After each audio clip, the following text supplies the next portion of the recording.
What if one book could completely change how you see, well, pretty much everything?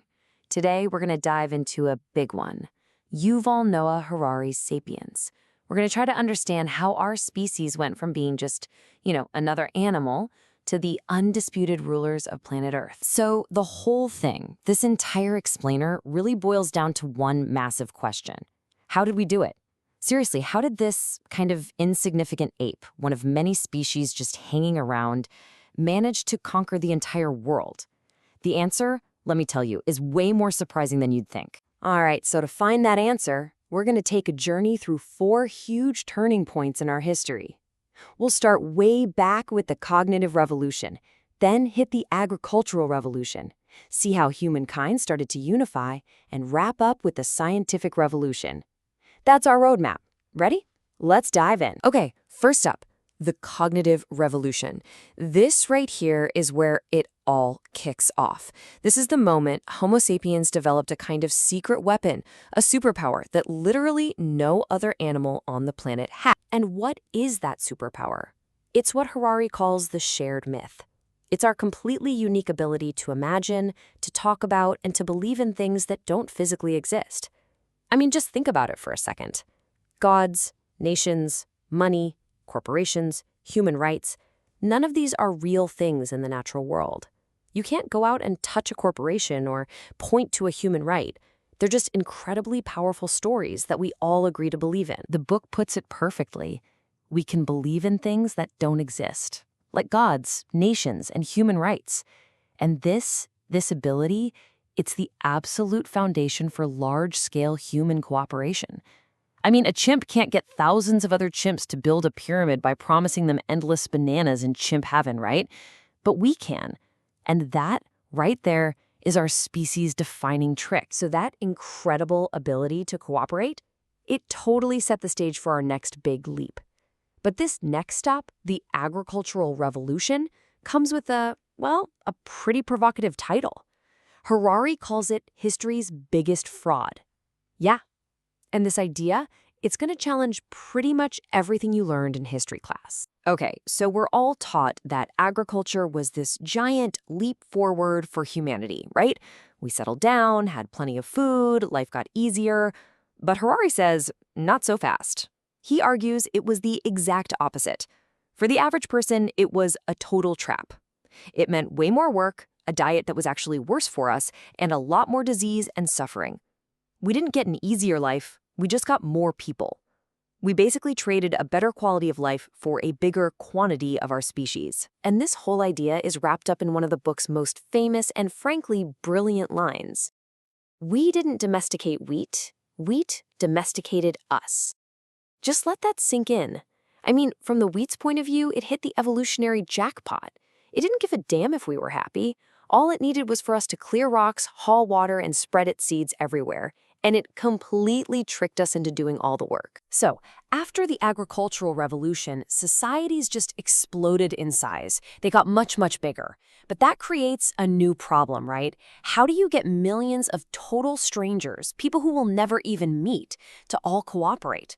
Well, you're gonna need bigger, even more powerful shared myths. And that brings us to our next stage, the unification of humankind. And to manage these huge new societies, 3 powerful unifiers emerge. First, you've got money.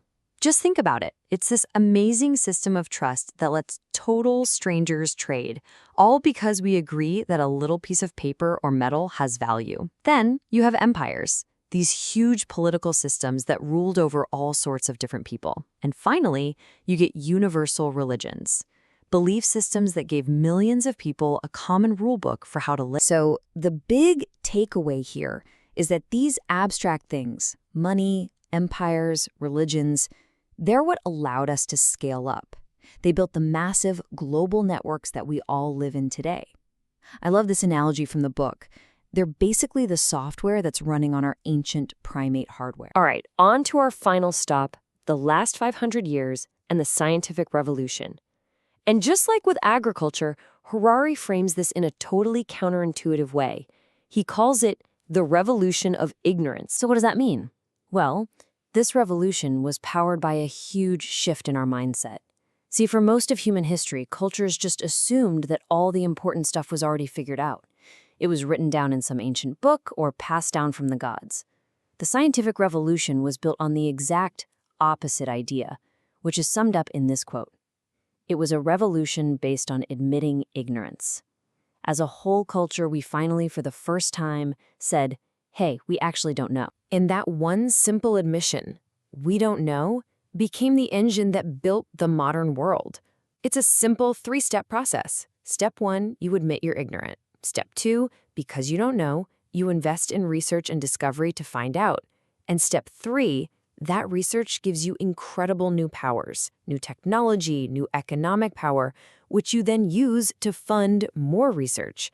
It's this powerful feedback loop that has completely transformed our world in just a handful of centuries. Okay, so we just flew through 70,000 years of history.